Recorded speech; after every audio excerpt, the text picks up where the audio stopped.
أعوذ بالله من الشيطان الرجيم بسم الله الرحمن الرحيم رب اشرح لي صدري ويسر لي أمري واحلل عقدة من لساني يفقهوا قولي رب زدني علما رب زدني علما رب زدني علما اللهم فقهنا في الدين اللهم فقهنا في الدين اللهم إني أسألك علما نافعا وعملا متقبلا ورزقا طيبا اللهم انفعنا بما علمتنا وعلمنا ما ينفعنا وزدنا علما اللهم إني أعوذ بك من علم لا ينفع ومن قلب لا يخشع ومن نفس لا تشبع ومن دعوة لا يستجاب لها آمین یا رب العالمین۔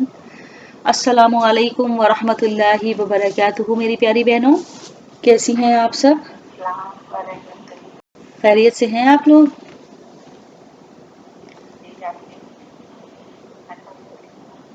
الحمدللہ۔ مائک انمیوٹ کر سکتی ہیں آپ لوگ، ابھی ٹائم ہے ہمارے پاس۔ اب میں چاہوں گی کہ پچھلا سیشن جیسے ہم لوگ نے ہمیشہ ریویو کرتے ہیں، تو کوئی پیاری بہن آئیں، ہمیشہ سسٹر نغمہ کرتی ہیں، ان کے علاوہ کوئی اور پیاری بہن آ کے، میں نے کل گروپ میں ڈال بھی دیا تھا ریویو جو لیسنس لرن کیے ہیں ہم لوگوں نے، تو سارا آپ آئیں گی یا کوئی بھی سسٹر آ جائیں، اور چاہے وہ اپنی طرف سے کچھ بتائیں یا ریڈ کر دیں، اگر کوئی سسٹر انیشیٹو لیں گی۔ ٹائم ہے ابھی ہمارے پاس 5 منٹ ہیں، تو میں نے کہا کہ چلو ابھی ہیں ماشاءاللہ کافی لوگ آ گئے ہیں، تو why not let start with something. چلیں سسٹر نغمہ اگر آپ آ سکتی ہیں تو آپ ہی آ کے بتا دیں، لاسٹ سیشن میں جو بھی ہم نے کیا تھا اس کو آ کے اپنے ریویوز رکھیں۔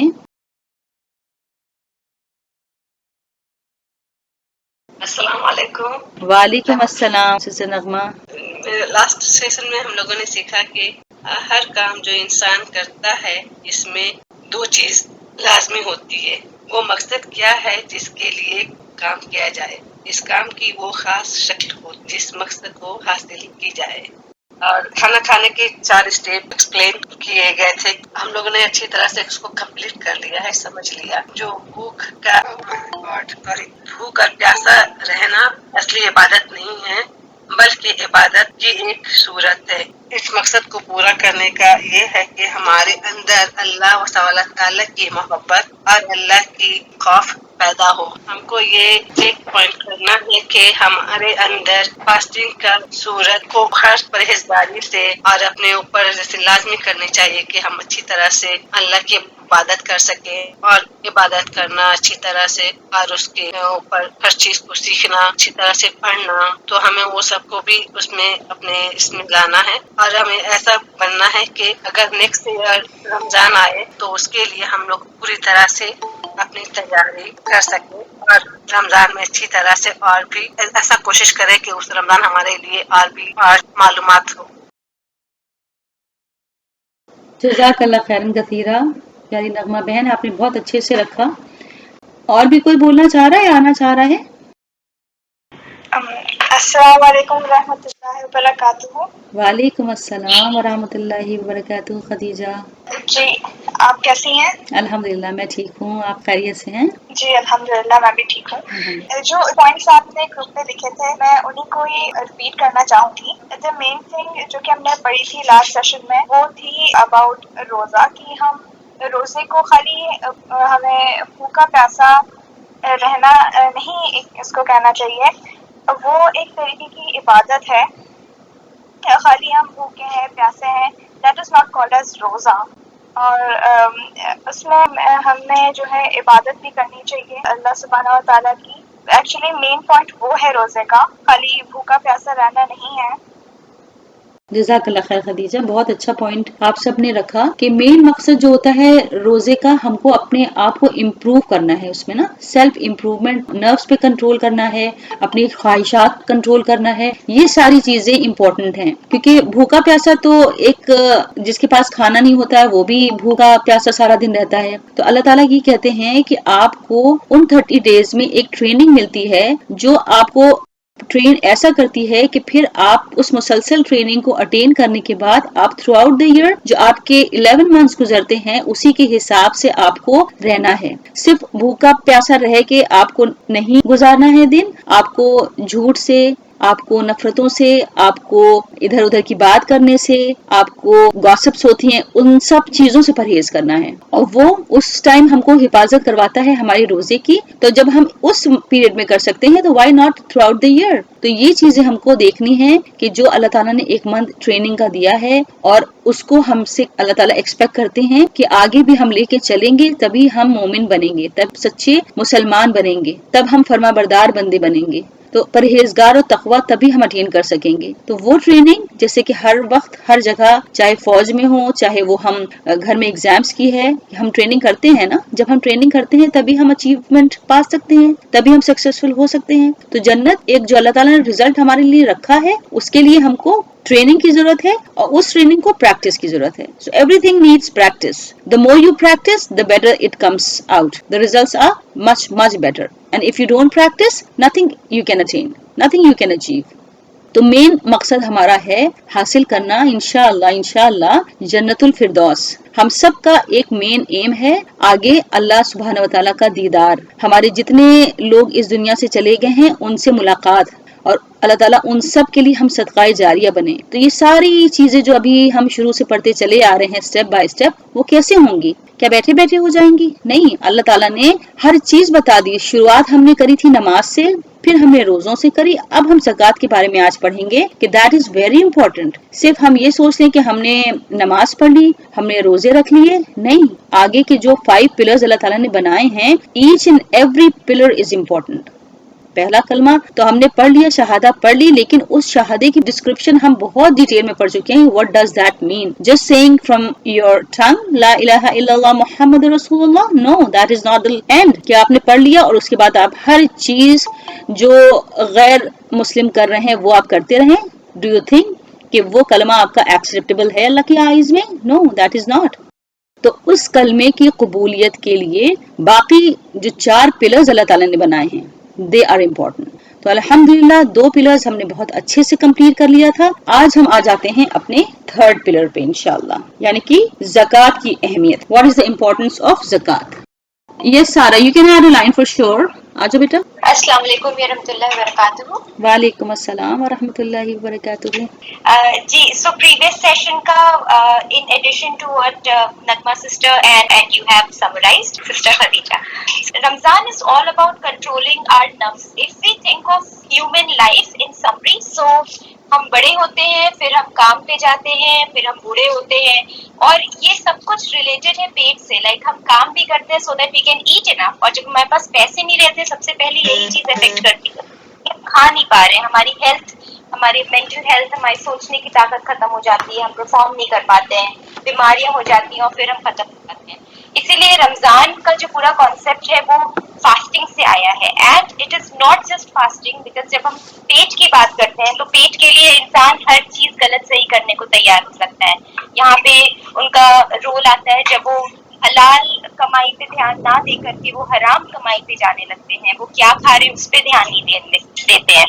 پھر وہ اپنا سوشل اسٹیٹس بڑھانے کے لیے، کیونکہ پھر ان کو لگتا ہے اس سے ان کو زیادہ سورسز ملیں گے، وہ زیادہ گرو کریں گے، تو لوگ میٹیریلسٹک چیزیں، کپڑے، زیوروں کے پیچھے بھاگنے لگتے ہیں. تو یہ سب کچھ اسٹارٹ پیٹ سے ہوتا ہے، اور پھر دنیا کی ساری برائیاں اس میں انکلوڈ ہو جاتی ہے.